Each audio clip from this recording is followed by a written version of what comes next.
নাসার চন্দ্র অভিযান কি শুধুমাত্র ষড়যন্ত্র ছিল? শুধুমাত্র রাশিয়াকে ছোট করার জন্য কি নাসা পৃথিবীতে স্টুডিওর ভিতরে শুট করেছিল চাঁদে পা রাখার দৃশ্য? আপনারা এই ভিডিওটি দেখুন।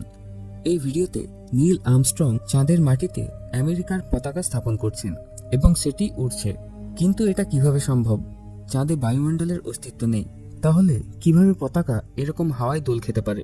তাহলে কি সত্যি নাসার চাঁদে পা রাখার দৃশ্যগুলি ফেক? আসুন বন্ধুরা, আমরা জেনে নিই নাসার চন্দ্র অভিযান সত্যিই নাকি পুরোটাই ধাঁধা।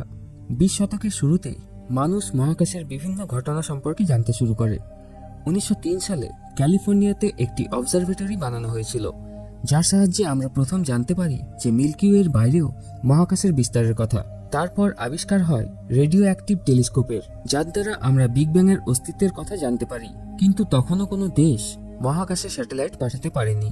দ্বিতীয় বিশ্বযুদ্ধের পর থেকে বিজ্ঞানীরা সেই চেষ্টা শুরু করে এবং 1957 সালের 4 অক্টোবর ইতিহাস বদলায়।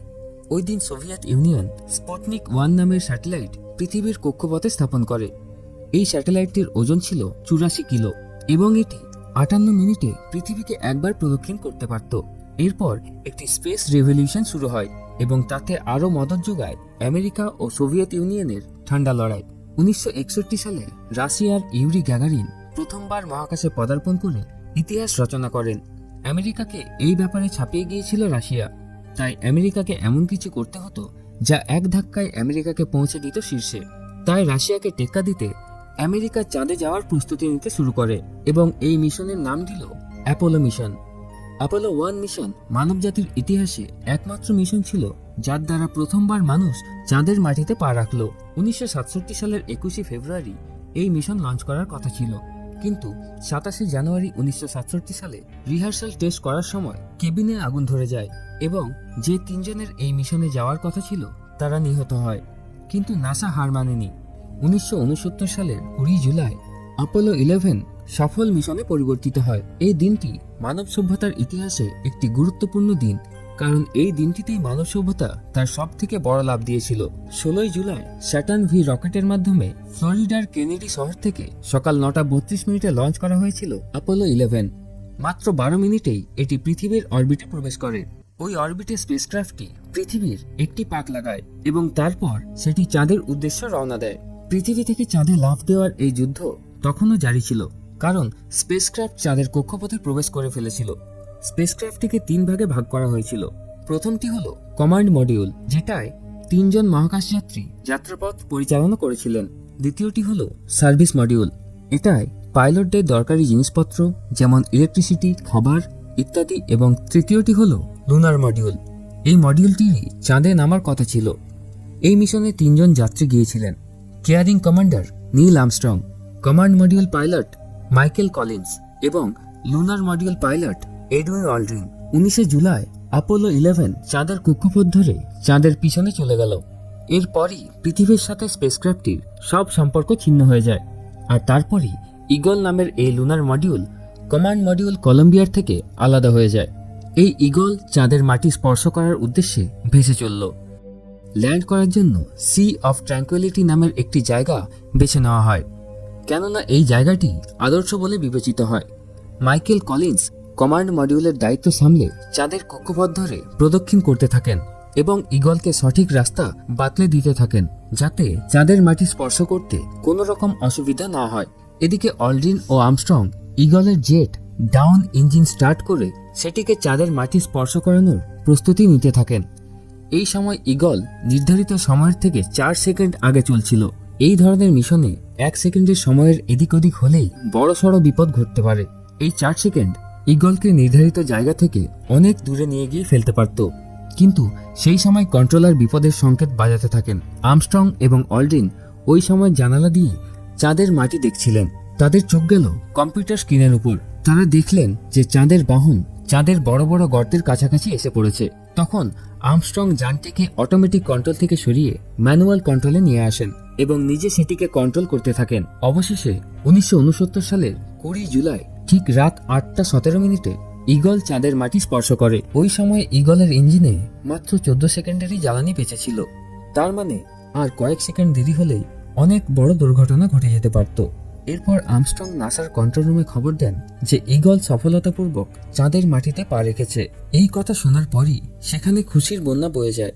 তার প্রায় 6.5 ঘন্টা পর নীল আর্মস্ট্রং 21শে জুলাই 2:46 ঈগল থেকে বাইরে বেরিয়ে চাঁদের মাটিতে পা রাখেন এবং পৃথিবীর উদ্দেশ্যে তিনি বলেন, মানুষের জন্য এটি একটি ছোট্ট পদক্ষেপ, কিন্তু মানবতার জন্য এটি অনেক বড়। It's one small step for man, one giant leap for mankind. এরপর তিনি চাঁদের মাটি পরীক্ষা করতে থাকেন। এর ঠিক 20 মিনিট পরে অলড্রিন চাঁদের মাটিতে পা রাখেন। অন্যদিকে কলিন্স তখনও চাঁদের কক্ষপথ ধরে চাঁদকে প্রদক্ষিণ করতে থাকেন। এরপর আর্মস্ট্রং পরীক্ষা নিরীক্ষা করেন এবং চাঁদের মাটির অনেক ছবি তোলেন। তারপর তারা নিজেদের ক্যামেরা ফিট করেন সেখানে এবং কিছুক্ষণের মধ্যেই চাঁদ থেকে পৃথিবীর লাইভ টেলিকাস্ট শুরু হয়ে যায়। এই সাদা কালো লাইভ ভিডিও পৃথিবীতে প্রায় 60 কোটি মানুষ দেখছিল। এরপর ওনারা চাঁদের ধুলো মাটির অনেক স্যাম্পেল জোগাড় করেন এবং চাঁদের মাটিতে আমেরিকার পতাকা উত্তোলন করেন। তারপর তারা আমেরিকার তৎকালীন প্রেসিডেন্টের সাথে বাক্যালাপ করেন। তারপর তারা ঈগলে উঠে চাঁদের মাটি ত্যাগ করেন এবং কলম্বিয়ার সাথে যুক্ত হয়ে পৃথিবীর উদ্দেশ্যে রওনা দেন। 24শে জুলাই অ্যাপোলো 11 পৃথিবীতে অবতরণ করে। মাইকেল কলিন্স চাঁদের এত কাছে গিয়েও চাঁদের মাটি স্পর্শ করতে পারলেন না। এটা তার কাছে হয়তো একটা গভীর আফসোস হয়ে থাকবে, কিন্তু অ্যাপোলো 11 মিশনে তার ভূমিকা ছিল এটাই এবং তিনি তার ভূমিকা নিষ্ঠার সাথে পালন করেছেন। আমেরিকার প্রেসিডেন্ট নিজে ওই 3 জনকে স্বাগত জানান। গোটা পৃথিবী আশ্চর্য হয়ে গিয়েছিল, কারণ নাসা অসম্ভবকে সম্ভব করে দেখিয়েছিল। কিন্তু তারপর এমন কি হলো যে নাসার এই চন্দ্র অভিযান নিয়ে প্রশ্ন উঠতে শুরু করলো। কেন বলা হয় যে চন্দ্র অভিযান এবং চাঁদে পা রাখার দৃশ্য কোনো স্টুডিওতে শুট করা? এরপর নাসা মোট 6 বার 12 জনকে চাঁদে নিয়ে যেতে সফল হয়েছে, কিন্তু সেই অভিযান নিয়ে প্রশ্নচিহ্ন উঠছে কেন? আসুন জেনে নিই এই ভিডিওতে। প্রথমেই কথা বলি যে প্রশ্নগুলি উঠে এসেছে সেগুলো সম্পর্কে। চাঁদের মাটিতে পদার্পণ করার ভিডিওতে দেখা যাচ্ছে যে চাঁদের মাটিতে আমেরিকার পতাকা পোতা হচ্ছে এবং তাতে দেখা যাচ্ছে যে পতাকাটি হাওয়ায় দুলছে। আর এখানেই উঠেছে প্রশ্ন, কোনো কিছু দোল খায় বায়ুমণ্ডলের প্রভাবে, যেটা পৃথিবীতে খুবই সাধারণ একটা ঘটনা, কিন্তু চাঁদে তো কোনো বায়ুমণ্ডল নেই, তাহলে কিভাবে সেখানে পতাকা দোল খেতে পারে? সেই জন্য অনেকে মনে করেন এই ভিডিওটি পৃথিবীর কোনো স্টুডিওতে শুট করা হয়েছিল, কিন্তু নাসার বিজ্ঞানীরা এই দাবিকে যুক্তি দিয়ে উড়িয়ে দিয়েছেন। আমরা যদি নিউটনের প্রথম সূত্র অর্থাৎ জড়ত্বের সূত্র পড়ি, তাহলে দেখব সেখানে স্পষ্ট লেখা আছে যে কোনো স্থির জিনিস ততক্ষণ পর্যন্ত নড়ে না যতক্ষণ না তার উপর কোনো বাহ্যিক বল প্রয়োগ করা হয়, এবং কোনো চলমান জিনিস বাহ্যিক বল প্রয়োগ ছাড়া থামতেও পারে না। আমেরিকার ওই পতাকার উপরের ভাগে সরু তারের মতো কোনো পদার্থ লাগানো ছিল, তাই হতে পারে পতাকাটি পোতার সময় যে ধাক্কা লাগে তার ফলে পতাকাটি নড়তে শুরু করে। কিন্তু চাঁদে কোনো বাতাস না থাকায় ওই পতাকাটি বাহ্যিক বল প্রয়োগ এসে লাগে না। চাঁদের মাধ্যাকর্ষণ শক্তি এখানে একমাত্র উপায় পতাকাটির গতি আটকানোর জন্য, কিন্তু চাঁদের মাধ্যাকর্ষণ শক্তিও যেহেতু কম, তাই পতাকাটি নড়াচড়া থামাতে দেরি হয়েছিল অনেকটাই। দ্বিতীয় প্রশ্ন, আপনারা বাজ অলড্রিনের এই ছবিটি দেখুন। অলড্রিনের এই ছবিটি নিয়েছেন নীল আর্মস্ট্রং, কিন্তু অলড্রিনের হেলমেটে পড়া রিফ্লেকশনে দেখা যাচ্ছে যে আর্মস্ট্রং এর হাতে কোনো ক্যামেরাই নেই। তাহলে প্রশ্ন উঠেছে যে এই ছবিটি কে তুলেছেন? নাসার বিজ্ঞানীদের দাবি এই ছবিটি আর্মস্ট্রংই তুলেছেন। আর্মস্ট্রং এর স্পেস স্যুটটি ভালো করে লক্ষ্য করলে আপনারা দেখতে পাবেন যে স্যুটের মাঝামাঝি জায়গায় ক্যামেরাটি অবস্থান করছে, এবং ছবিটি তোলার সময় আর্মস্ট্রং এর দুটি হাতের অবস্থানও ছিল স্যুটের মাঝামাঝি জায়গায়।